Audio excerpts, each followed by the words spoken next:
이제 계속 이어서 살펴보겠습니다. 지난주에 하나님의 속성에 대한 부분들을 우리가 쭉 살펴봤어요. 하나님의 속성. 그래서 하나님의 공유적 속성과 비공유적 속성이 있는데, 공유적 속성은 우리가 갖고 있는 여러 가지 감정들이나 그런 어떤 능력들과 겹쳐지는 부분들이 있어요. 그러나 그것은 우리는 유한하고 우리는 죄로 인하여서 타락되어서 완전한 속성이 아니에요. 그러니까 완전한 어떤 감정이나 이런 부분들이 아닌데, 하나님은 완전하신 분이고 무엇보다도 비공유적 속성들, 그래서 완전성 또는 무한성, 전지성, 이러한 모든 것들은 우리는 비공유적 속성으로서 하나님만이 갖고 계신 그런 부분들이에요. 자, 그런 것에 대해서 우리가 쭉 살폈었고요. 지난번에 그 마지막 줄을 조금 하다가 그냥 넘어갔던 것 같아요. 거기만 조금 설명하고 두 번째, 세 번째로 넘어가겠습니다. 또한 그의 판단에서 지극히 공의로우시며 무서우시며 모든 죄를 미워하시며 또 유죄의 자를 결단코 면하여 주지 않으실 것이다. 이렇게 나와요. 마지막 줄에 있는 부분입니다. 첫 번째 챕터 마지막 주. 네. 출애굽기 34장 7절 말씀을 보면 인자를 천대까지 베풀며 악과 과실과 죄를 용서하리라. 그러나 벌을 면제하지는 아니하고 아버지의 악행을 자손 3대까지 보응하리라. 이렇게 나오고 있어요. 이 말씀은 무슨 말이냐면, 하나님께서 은혜를 베푸시는 데 있어서는 천대까지 베푸신다라는 거예요. 회개하고 용서를 구하고 또 하나님 앞에 순종하는 자들에게는 하나님께서 천대까지 은혜를 베푸시는데, 하나님께 악행을 행하고 불순종하고 하나님 앞에 범죄하는 자들은 어떻게 해요? 3, 4대까지. 그럼 천대와 3, 4대를 비교할 때는 뭐예요? 하나님의 은혜가 훨씬 크고 하나님의 주신 복이 훨씬 크다라는 것을 의미하는 거예요. 그럼에도 불구하고 3, 4대까지 이른다라는 이 부분을 두고 어떤 사람들은 무슨 이단들이에요. 그런 것들은 가계의 흐르는 저주 해갖고 아버지의 죄를 자식이 감당하고, 그런 건 아니에요. 그런 의미라기보다는 죄라는 것은 좀 뭐라고 표현할까요? 그 답습하는 경향이 있습니다.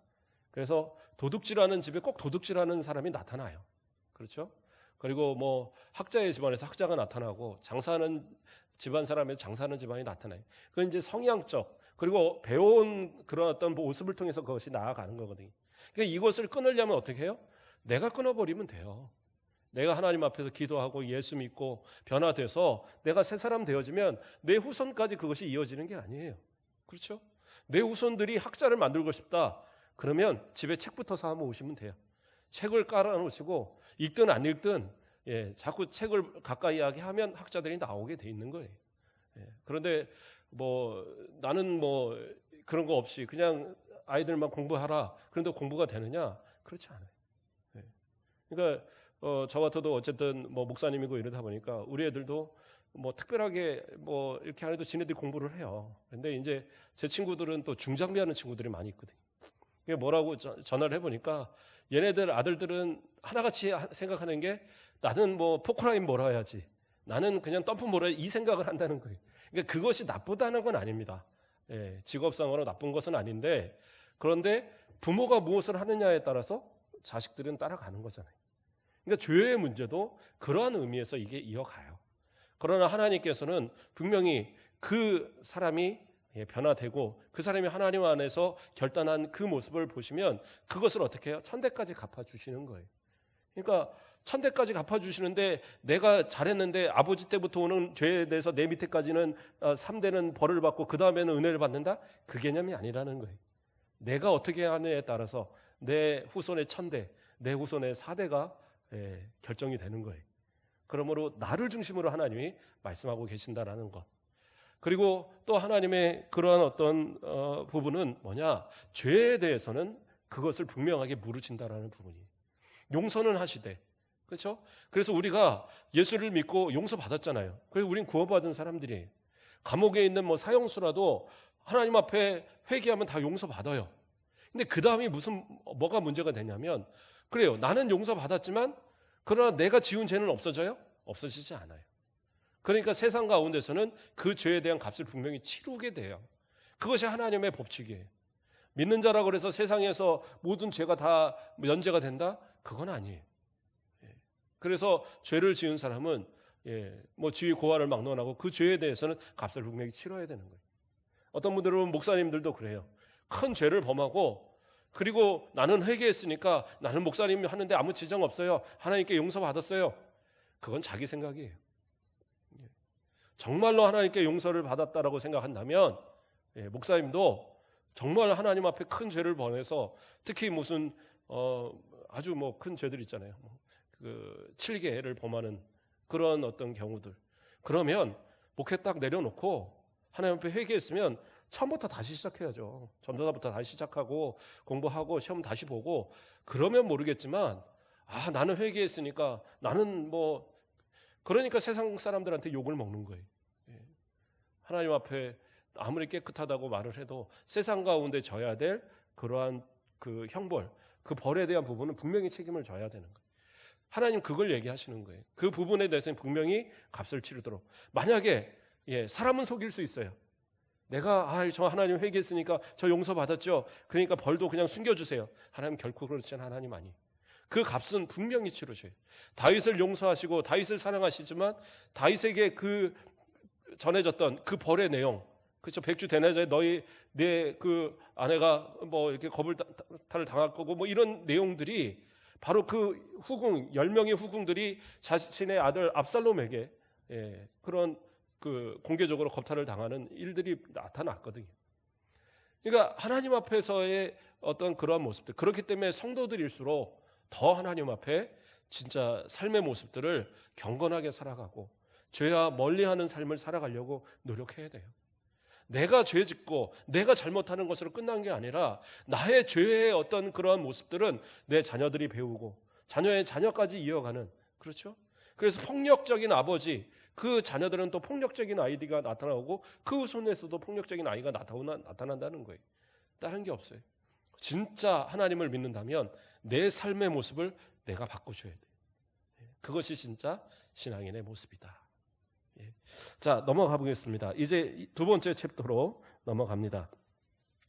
두 번째 챕터에서 제가 첫 번째 부분을 좀 읽어드리겠습니다. 하나님은 모든 생명과 영광과 선과 행복을 자기만에 또는 자기로부터 가지고 계시어 홀로 자기 안에서 또는 자기에게 전적으로 충족하셔서 그 지으신 피조물을 수요하지도 않으시며 피조물에게서 영광을 인출하지도 않으시고 오직 그들 안에서 그들로 인해서 그들에게 또는 그들 위에 자기의 영광을 나타내실 뿐이다. 아멘. 말이 좀 어렵죠? 근데 설명하면 아무것도 아닌 이야기입니다. 자, 하나님은 어떤 분이십니까? 하나님은 스스로 존재하시는 자존자이십니다. 그러니까 스스로 존재하신다는 의미는 어떤 거냐? 어떠한 것에도 영향받지 않으신다는 의미예요. 어떠한 것도 하나님이 하시는 일, 하나님의 그 존재하심, 하나님의 그 계획하신 어떤 것에도 영향을 주거나 어떤 것이 이렇게 협력하거나 어떤 것이 그것을 대신할 만한 그런 존재는 아무것도 없다라는 거예요. 그래서 하나님은 자존하시는 하나님이세요. 홀로 존재하시고 홀로 그 스스로 모든 것을 가지신 그런 하나님이세요. 그렇기 때문에 하나님은 어떠한 분이세요?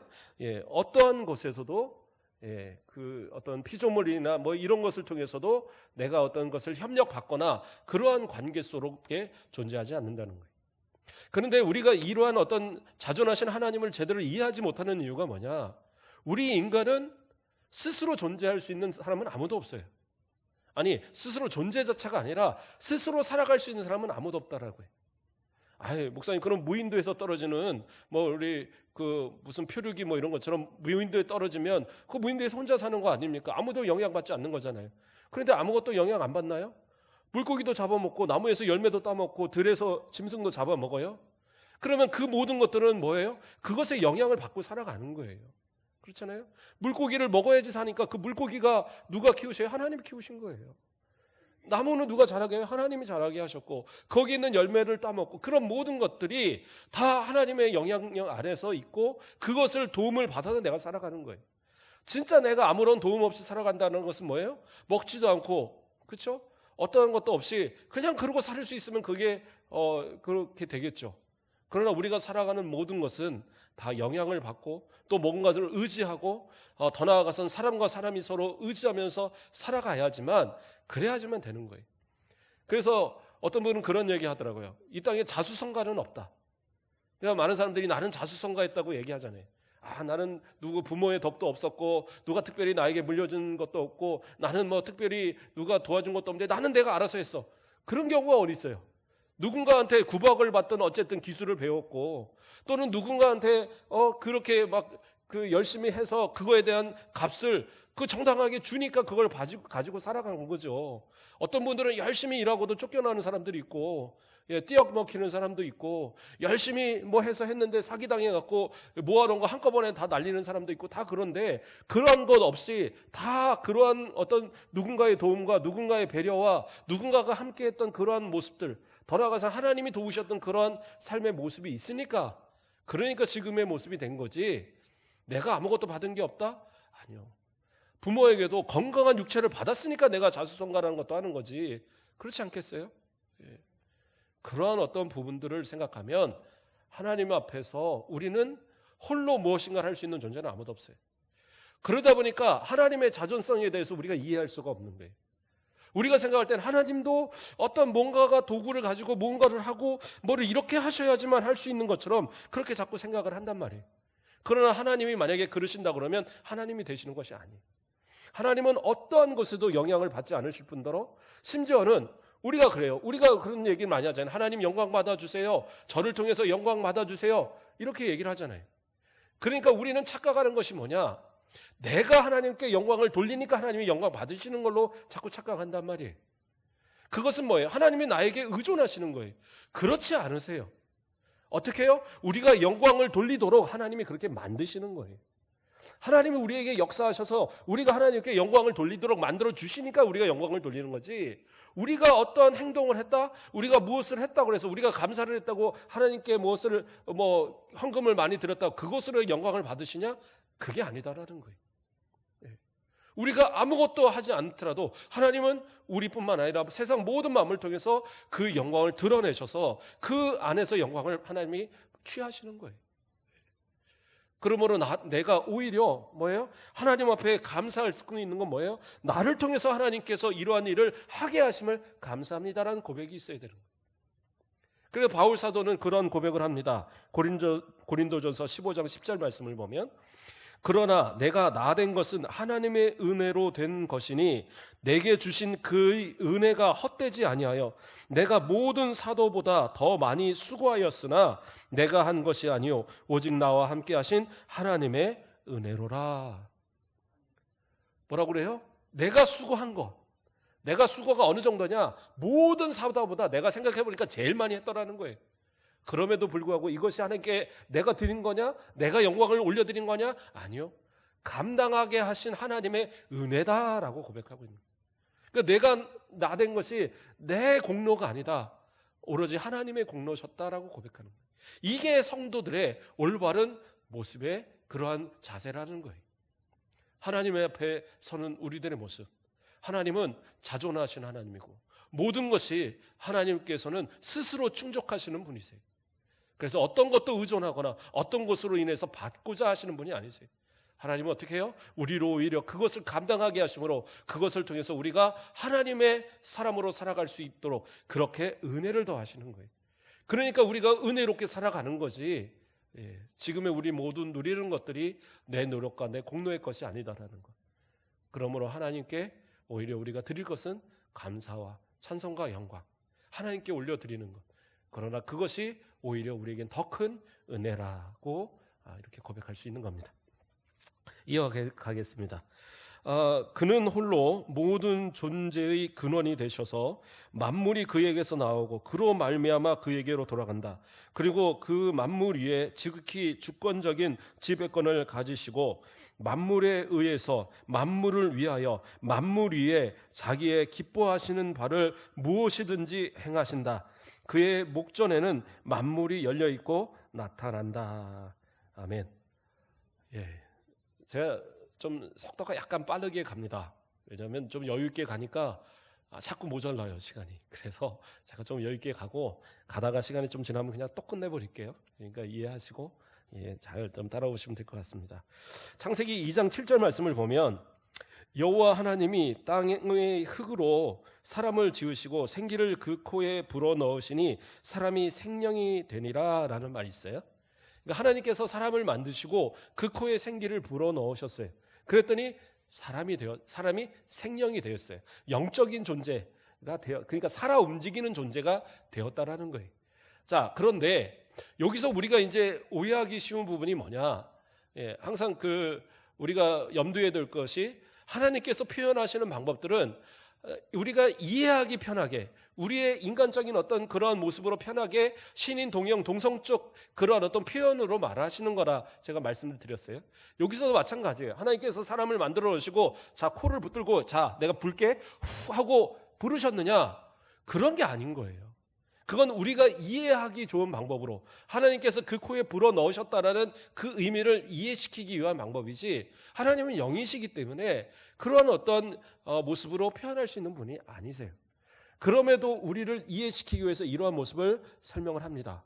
그런데 이러한 부분을 통해서 어떤 이단들은 뭐라고 얘기를 하느냐? 커봐라. 그러니까 하나님은 창조는 어떤 거냐?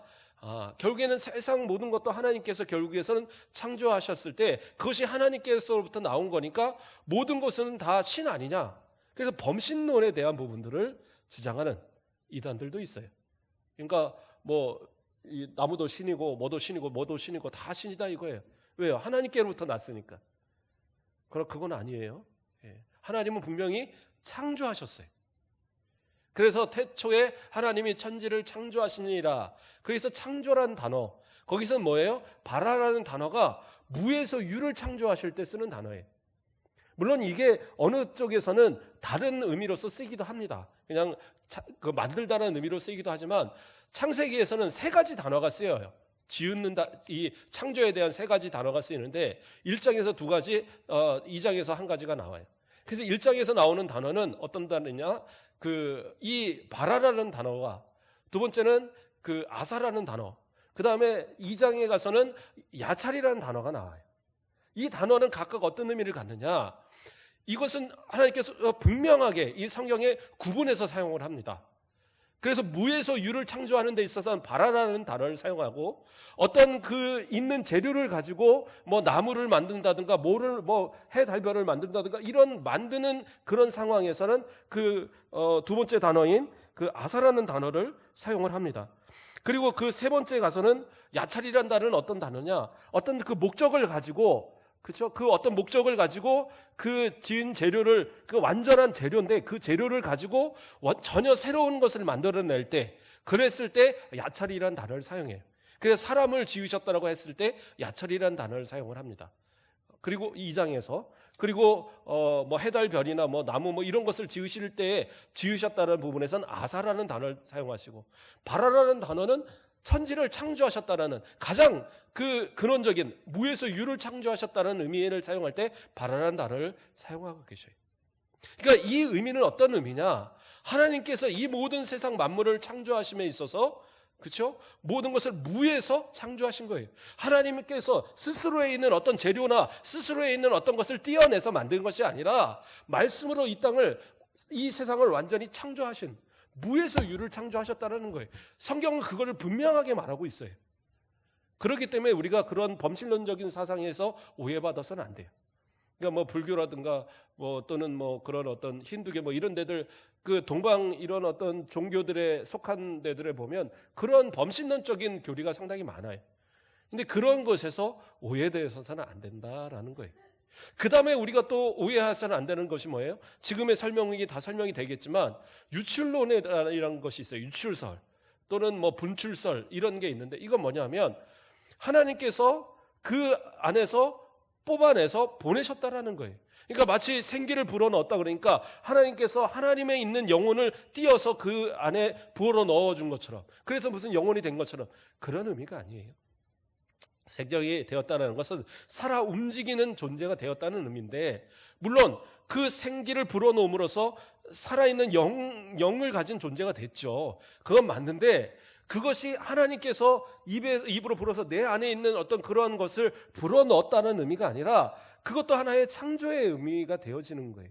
그래서 하나님께서 그 영을 불어넣어 주셨다고 해서 또는 그 생명을 불어넣으셨다고 해서 그것이 하나님으로부터 유출된 것이 아니라 신인 동형적, 동성적 그러한 어떤 표현으로서 우리가 이해하기 쉽게 하셨을 뿐이지 그것이 어떤 하나님 안에서 나온 그것으로 인해서 하나님 안에서 그 어떤 뽑아낸 어떤 것으로 주어졌다? 이것은 아니에요. 왜냐하면 만약에 그렇게 따오면 삼위일체는 우리는 다 무너지는 이야기가 되는 거예요. 왜요? 삼위일체, 나중에 설명하겠지만 삼위일체라는 건 뭐예요? 하나님 외에는 어떠한 존재도 하나님이 될 수 없어요. 그 이유는 뭐냐? 하나님, 유일하신 하나님 외에는 어떠한 그것을 같이 공유할 만한 어떤 존재는 아무것도 없기 때문이에요. 근데 만약에 하나님께서 그 안에 있는 것을 뽑아내서 누군가에게 전달했다? 또는 그것으로 만들었다? 그러면 그건 뭐예요? 공유되어지는 거잖아요. 그러면 그것은 삼위일체가 될 수 없는 거예요. 그러니까 우리가 이 이해에 대한 부분들을 이제 잘 이해를 해야지 세 번째 삼위일체를 이해하는데 또 도움이 될 겁니다. 자, 이어 또 넘어가겠습니다.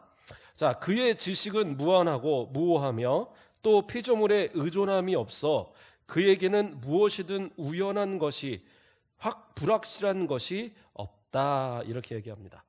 자, 시편 147편 5절 말씀을 보면 우리 주는 위대하시며 능력이 많으시며 그 지혜가 무궁하시다. 무슨 얘기예요? 하나님이 가지신 지식, 하나님이 가지신 그 지혜는 무한하셔요. 또한 오류가 없으셔요. 또한 어떠한 것에 아까 말한 것처럼 의존하거나 그러시는 지혜가 아니에요. 우리는 어떻게 해요? 누군가한테 배워요. 그렇죠? 뭐를 통해서 배우든 뭐를 통해서 다 배우든 다 배우게 돼 있어요. 어릴 때 보면 아이들이 글씨도 어떤 애들은 알아요. 그럼 무슨 천재라고 가르쳐 주지도 않았는데 우리는 글씨를 다 알아요. 어떻게 알까요?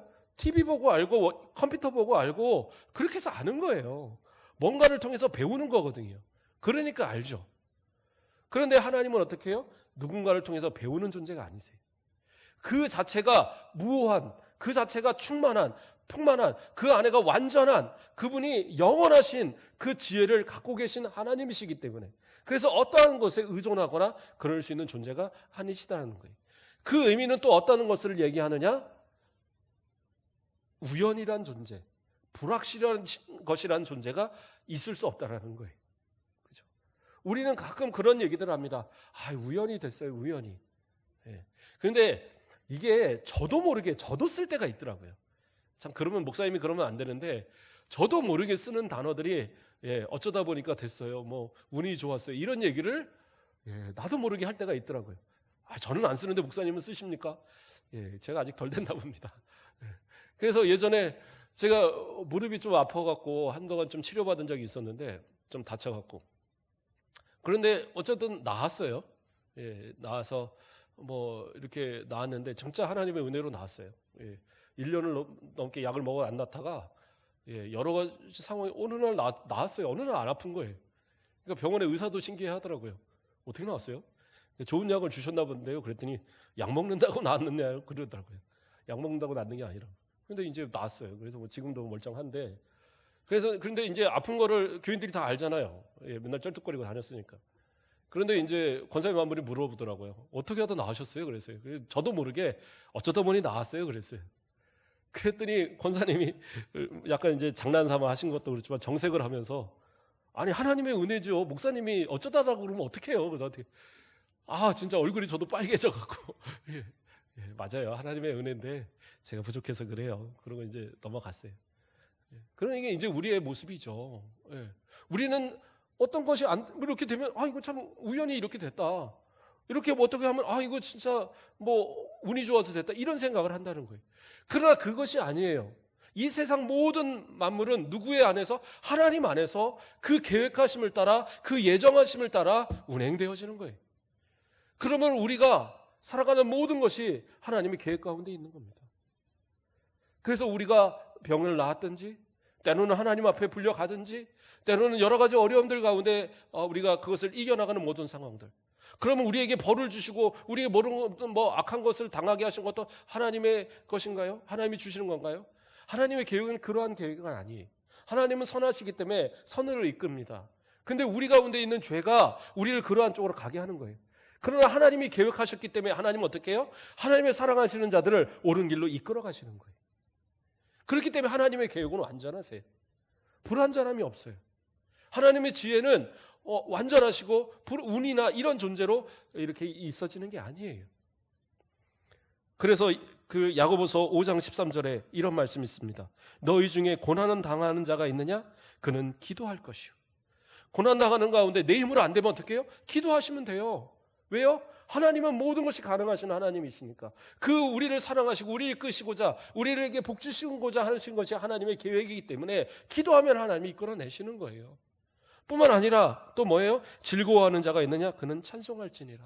아이고 운이 좋았네? 이게 아니라 하나님 감사합니다. 하나님께 영광을 돌리라는 거예요. 왜요? 하나님께서 모든 것을 은혜로 이끌어 주셨기 때문에 받고 내가 이렇게 얻게 되어진 지금의 삶이다라는 거예요. 그러므로 힘들면 기도하시고 즐거우면 찬송하시고 이게 어떻게 보면 우리의 삶의 모든 원리가 되어져야 되는 겁니다. 이게 하나님을 나의 하나님으로 고백하는 완전하신 하나님을 믿는 우리들의 모습이다라는 사실입니다. 또 넘어가겠습니다. 그는 그의 모든 도모와 그의 모든 행사와 그의 모든 명령에 지극히 거룩하시다.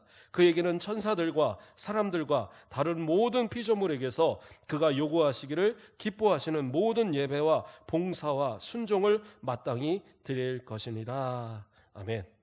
예, 그는 그의 모든 도모, 그의 모든 계획을 얘기하시는 거죠. 하시고자 하는 모든 계획, 또 그의 모든 행사, 그 계획을 성취하시는 걸 얘기하는 겁니다. 하나님은 계획하신 것을 다 성취하십니다. 그리고 어떻게 해요? 그 모든 명령, 하나님께서 우리에게 주시는 모든 명령, 또 모든 피조물에게 하시는 그 모든 명령은 뭐예요? 이 모든 것, 계획과 성취와 명령, 이 모든 것이 다 거룩하다. 거룩이란 단어는 뭐예요? 우리가 잘 아다시피 구별되는 거예요. 우리가 아는 우리의 이 불완전한 우리의 모습, 우리의 생각, 우리의 계획, 우리의 행하는 것, 우리가 말하는 것, 이것과는 구분되어진 완전하신 구별된 그 하나님의 계획과 성취와 명령하심을 의미하는 거예요. 그렇기 때문에 하나님은 거룩하셔요. 그리고 또 그에게는 천사들과 사람들과 다른 모든 피조물에게서 그가 요구하시는 기뻐하시는 모든 예배와 봉사와 순종 마땅히 드릴 것. 이건 무슨 얘기예요? 천사도 우리 모든 인간도 피조물들도 다 마땅히 하나님께 영광을 들려서 예배드리는 그런 존재가 되어져야 한다는 사실이에요. 그런데 이러한 것이 뭐예요? 하나님께서 마땅히 요구할 만한 것이라는 거예요. 하나님이 뭐 부족해서 받으시는 게 아니라 우리를 만드신 목적이 뭐냐? 하나님을 찬송케 하고 하나님께 영광을 돌리게 하기 위한 것이었어요. 그 자체도 하나님의 은혜인데 이것을 우리에게 이루게 하시는 그 하나님의 그 뜻을 진짜 안다면 우리는 어떻게 해요? 마땅히 예배하는 존재, 마땅히 하나님께 영광을 돌리고 그 앞에 봉사하고 순종하는 그러한 모습이 되어야 된다는 사실이에요. 내가 좀 힘들어서 하기 싫다고 또는 내가 좀 생각해 보니까 이건 좀 어렵겠다고 에이 안 해. 이런 것이 옳은 것이 아니라 이것이 하나님이 원하시는 뜻이라면 이것이 진짜 하나님이 나에게 바라시는 계획이라고 내가 믿는다고 한다면 그 일을 위해서 내 목숨까지도 내어놓을 수 있는 그러한 것이 진짜 믿음의 모습. 그렇죠? 하나님이 부족해서가 아니라 하나님이 모자라서 원하시는 게 아니라 나의 본분이니까 내가 맡은 이 본분대로 행하는 것 이것이 진짜 올바른 성도들의 모습이다라는 거예요.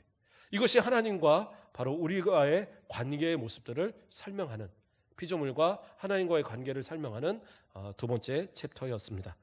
자, 이제 막 숨가쁘게 다가왔습니다. 세 번째, 이제 삼위일체를 얘기하고자 하는 거예요. 하나님의 속성, 또 하나님과의 우리의 관계, 또 그런 하나님의 어떤 완전성을 이제까지 설명한 이유는 뭐냐? 이 삼위일체를 설명하기 위한 거예요. 자, 삼위일체에 대해서 쭉 읽어드리겠습니다. 신격의 통일체에 하나의 실체, 권능, 영원성을 가진 삼위가 계시니 즉 성부 하나님, 성자 하나님, 성령 하나님이시다. 성부는 아무 것에도 속하지 않으시고 나지도 않으시고 나오지도 않으시며 성자는 성부에게서 영원적으로 나시며 성령은 성부와 성자에게서 영원적으로 나오신다. 아멘. 예, 앞에서 두 챕터보다는 아주 짧죠. 짧지만 이 내용이 결코 작은 내용이 아닙니다. 그래서 이걸 설명하기 위해서 적어도 한 15분은 제가 설명을 해야 될 것 같기 때문에 앞에 부분을 빨리빨리 지금 좀 지나간 거예요. 자, 하나님은 몇 분이십니까? 한 분이시죠. 우리는 유일하신 하나님을 믿습니다. 그런데 이 질문을 던졌을 때, 자, 한 분입니다라고 대답을 했는데, 자, 성령 하나님, 성자 하나님은 누구십니까? 라고 물어보면 하나님이시죠. 아니, 벌써 세 분 아닙니까? 그러면 이제 할 말이 없어지는 거예요. 그러니까 이단들이 이 삼위일체 교리를 가지고 상당히 많이 이 공격을 합니다. 특히 여호와증인 같은 사람들은 아니 대놓고 그러는 거예요.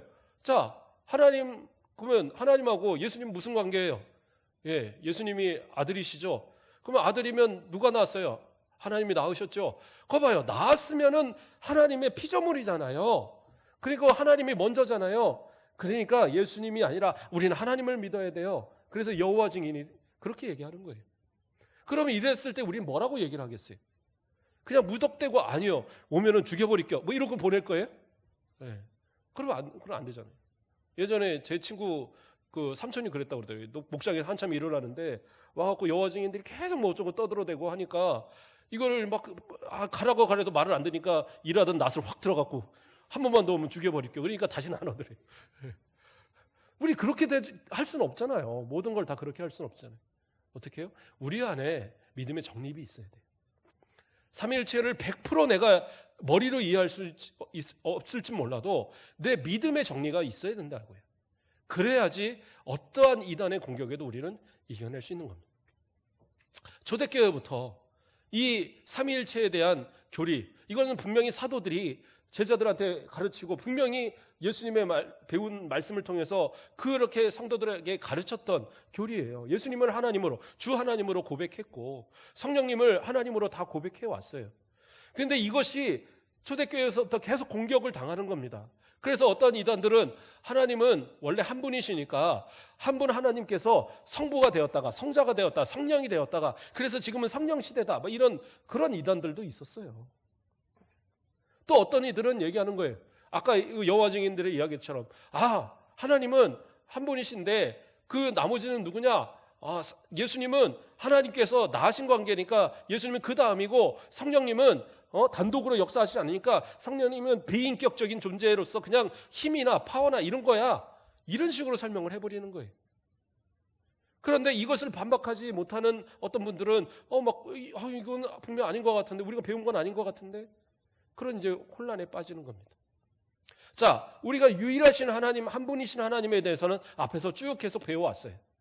그러면 이 삼위, 여기에 왜 삼위가 계시는가에 대한 부분들을 우리가 이야기를 나눠보면 되는 겁니다. 자, 삼위일체가 처음으로 공인된 것은 언제나, 공인이라는 것은 모든 교회가 함께 사용하기로 결정된 때는, 그죠? 니케아 회의라는 때부터입니다. 그래서 주 325년에 있었던 니케아 회의. 이 니케아 회의는 어떻게 이렇게 개최가 된 거냐면, 우리가 잘 아는 그 콘스탄티누스 황제가 있잖아요.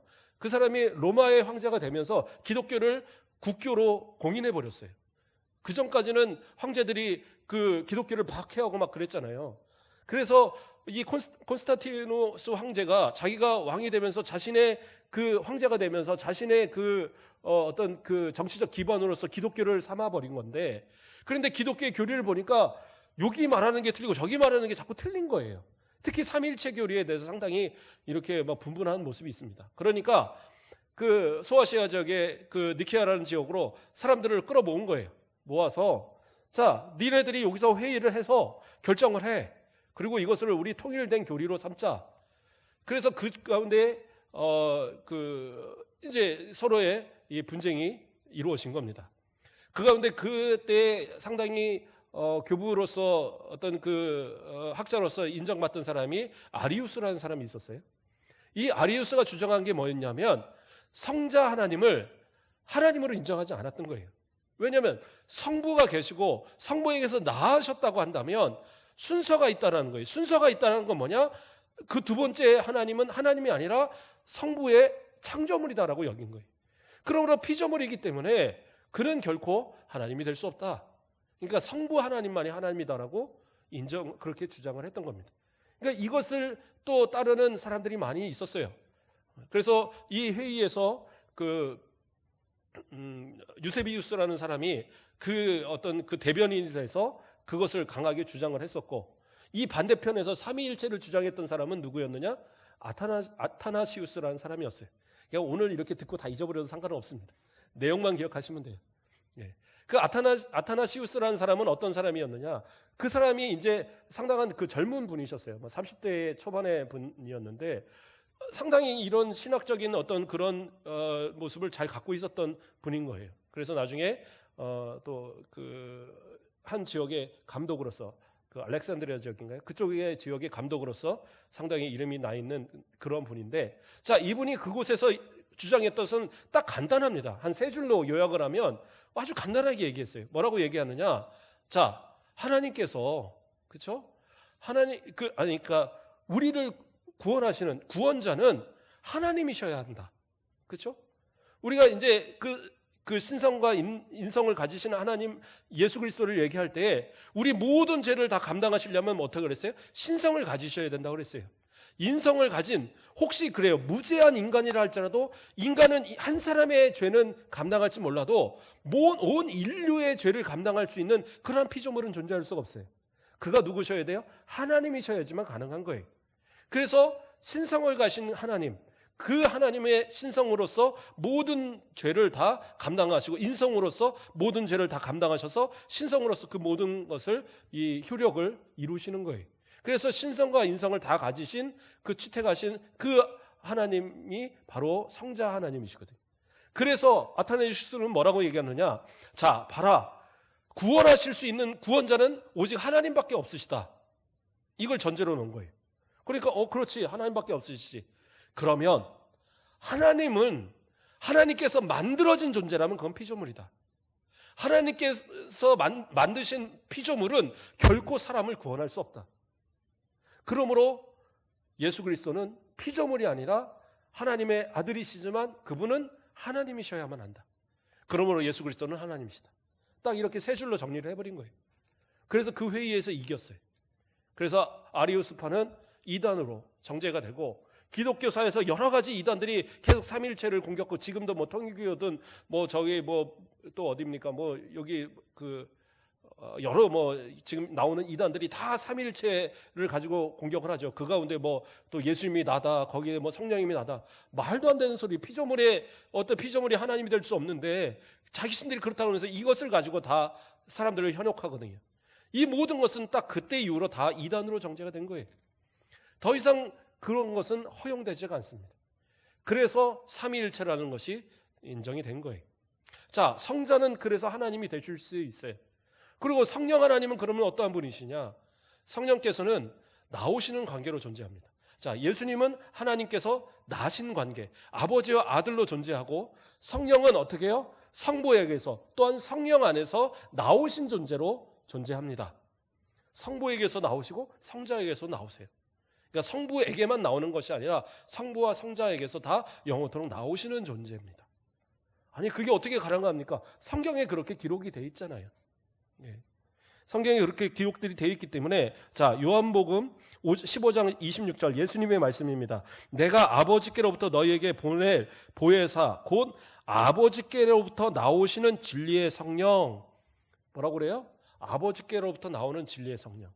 그리고 예수님이 또 제자들에게 성령을 받을지어 할 때 성령을 내보내시는 듯한 그러한 모습을 보여주시거든요.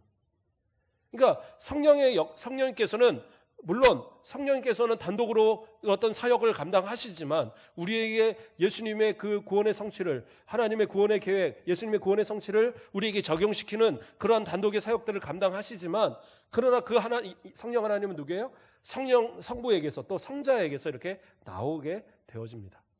이게 이제 교리인 거예요. 근데 이제 이것을 이해하지 못하니까 이제 정교회 쪽, 그러니까 동방 정교회 쪽과 서방 기독교, 그래서 서방 쪽 기독교가 이제 우리의 계열이 된 거죠. 거기서 우리가 개신교가 나왔으니까. 그래서 이 삼위일체에 있어서 우리는 성부에게서 성자에게서 나온다는 걸 주장하고, 동방 쪽 정교회 쪽에서는 성부에게서 나온다라고만 주장을 합니다. 성자에게서 나오신다는 것을 인정하지는 않아요. 자, 어쨌든 그렇게 됩니다. 그래서 이 삼위일체의 과정, 그러면 목사님 보십시오. 성부에게서 성자가 나셨고 성령께서 성부와 성자에게서 나오시면 그 관계는 1, 2, 3 차별이 있는 거 아닙니까? 아니요. 그러니까 여기서 우리가 이제 오해해서는 안 되는 부분이 뭐냐? 하나님의 존재 방식이라는 거예요. 이거는 존재 방식이에요. 그러니까 존재 방식이라는 건 뭐냐? 순서가 아니라 그렇게 처음부터 존재하셨다는 거예요. 그러니까 창세 전에 이미 모든 세상이 창조하기 전에 하나님께 스스로 존재하실 그때에 스스로 존재하실 때 그 하나의 그 하나님으로서 존재하실 때 성자는 성부에게서 나신 관계와 성령은 성부와 성자에게서 나오신 관계 속에 존재했다라는 거예요. 그러니까 이것은 존재 방식이지 이것이 순서의 시간의 흐름의 방식이 아니다라는 거예요. 그러니까 이거를 오해하면 성부가 먼저 계셨고 성자가 나중 계시고 그 다음에 성령이 계신 걸로 오해한다는 거예요. 그게 아니라 그 어떤 식으로 존재했는지는 우리는 몰라요. 그 존재 방식이 어떤 식으로 이렇게 존재했는지 모르지만 그러나 처음 존재하실 그 때, 그 순간, 시작되신 그때 이미 성부, 성자, 성령의 존재로 존재하셨다는 거예요. 그러면 우리가 어떻게 아버지와 성부와 성자가 아버지의 아들 관계인 것을 아느냐? 예수님이 하나님을 아버지로 부르잖아요. 그렇죠? 그리고 내가 오늘날 너를 낳았다. 하나님께서 하신 말씀이잖아요. 그리고 성령께서 오늘 예수님께서 이야기하신 아버지께로부터 나오시는 성령 예수님이 말씀하시잖아요. 그러니까 성경에 있는 구절을 통해서 우리가 유추할 수 있는 거예요. 명확하게 삼위일체다라고 말하지는 않지만 그러나 성경에 나오는 모든 구절이 이것이 하나님의 말씀인 것을 믿고 이것이 하나님께서 주시는 정확무한한 하나님의 말씀이라는 걸 믿는다면 그러면 그곳에서 나오지는 이 종합된 이야기가 우리에게 믿음으로 받아들일 수밖에 없다라는 거예요. 그래서 내가 하나님을 이해하려고 할 때 내 머리로 이해해서는 솔직히 우리 다 죽을 때까지도 이해 못할 겁니다. 그러나 삼위는 그렇게 원 존재 방식이 그렇다라는 거예요.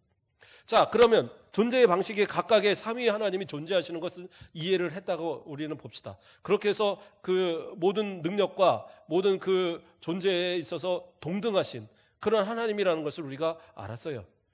그런데 두 가지 부분에서의 구분이 있습니다. 첫째는 뭐예요? 사역의 구분은 분명히 있습니다. 그래서 성부는 어떤 분이십니까? 그 계획하시고 그것을 성취하시는 분은 누구예요? 예수 그리스도이시고 그것을 적용하시는 분은 누구예요? 성령 하나님이세요. 이 질서는 하나님 안에서 존재합니다. 이것은 어떤 누가 높고 낮음이 아니라 질서로서 존재하는 거예요. 그러니까 그런 거죠. 부부도 부부가 사랑하고 존경하라고 하니까 어떤 분은 그럼 왜 남편한테 부인은 존경만 해야 되고 남편은 사랑해야 되고 이거 차별 아닙니까? 차별이 아니라 질서의 이야기를 하는 거예요. 그냥 질서라는 것으로 존재하는 거지 이것이 높고 낮음이 아니에요. 그렇잖아요. 제가 보면은 우리 성도님들 가운데 집에서 부인이 더 세신 분들도 있을 거요. 안 그런가요? 그래갖고 옛날에 보면 TV에 보면 제가 몇 번 얘기했죠. 다리미 들고 집에 왔더니 남편이 이렇게 다리미를 하고 있는 거예요. 백수라서 열심히 다리미질을 하고 있는데 부인이 보니까 마음에 안 드는 거예요. 이것이 뭐야 해갖고 막 등에다가 해갖고 등을 지져놓고 막 그렇죠? 그리고 이제 밥을 했는데 음식이 마음에 안 든다고 막 남편을 갖다 막 때리고 그러니까 남편이 제발 안 맞았으면 좋겠다고 막 방송국에다 신고하고 이런 집도 있더라고요.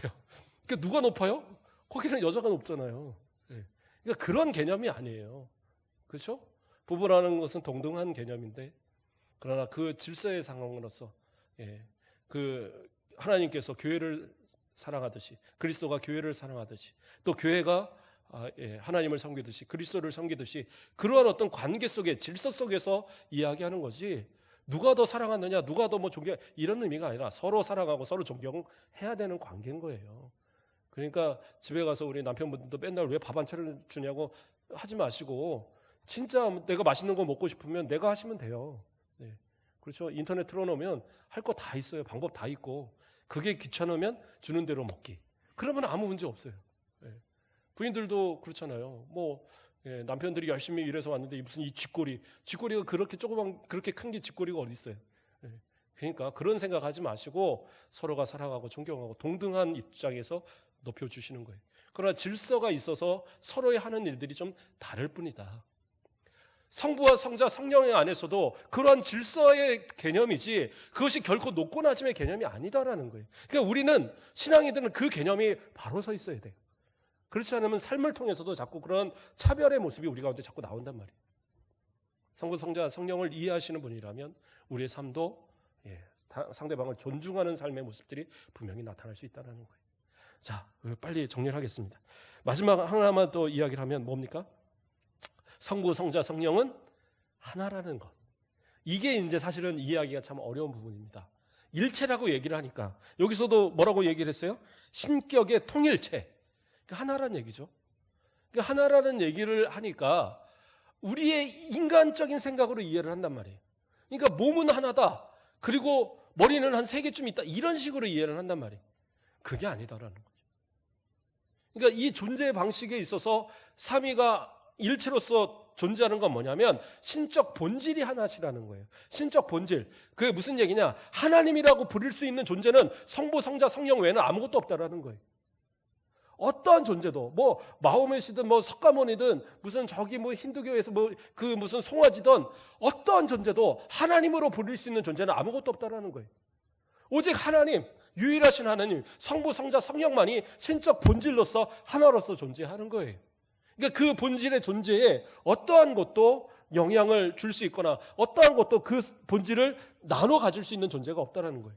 성부, 성자, 성령만이 동등하게, 동일하게 그 모든 것을 함께 공유하고 계시는 신적 본질로서 하나라는 것이지 우리가 생각하는 숫자적인 개념에서 하나다라는 개념이 아니다라는 거예요. 근데 우리의 개념은 어떻게 하느냐? 항상 숫자적 개념을 하고 항상 양적 개념을 하다 보니까 우리의 이해는 어떻게 해요?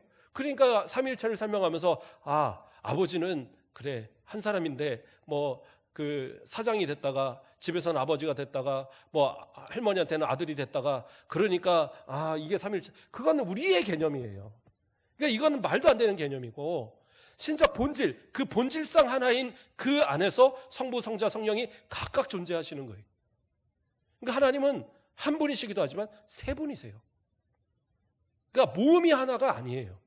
그러니까 체라는 말을 우리가 이 몸이라는 말을 자꾸 쓰니까 그러는데 이 일본질이라는 것이 오히려 맞는 해석입니다. 본질. 그래서 그 가지신 그 본질에 있어서는 어떤 것도 공유할 수 없다. 그렇죠? 나무하고 철이 다르죠? 이게 서로 공유되는 게 없잖아요. 그렇죠? 유리하고 뭐 이 나무하고 같은 겁니까? 같을 수가 없잖아요. 전혀 다르죠. 그러나 나무로서는 뭘 만들고 다 만들어요. 철로도 뭐를 만들고 다 만들 수 있어요. 그러나 하나님의 본질은 하나님 외에는 어떠한 존재도 나눌 수 있는 존재가 없어요. 그러니까 신적 본질은 하나다.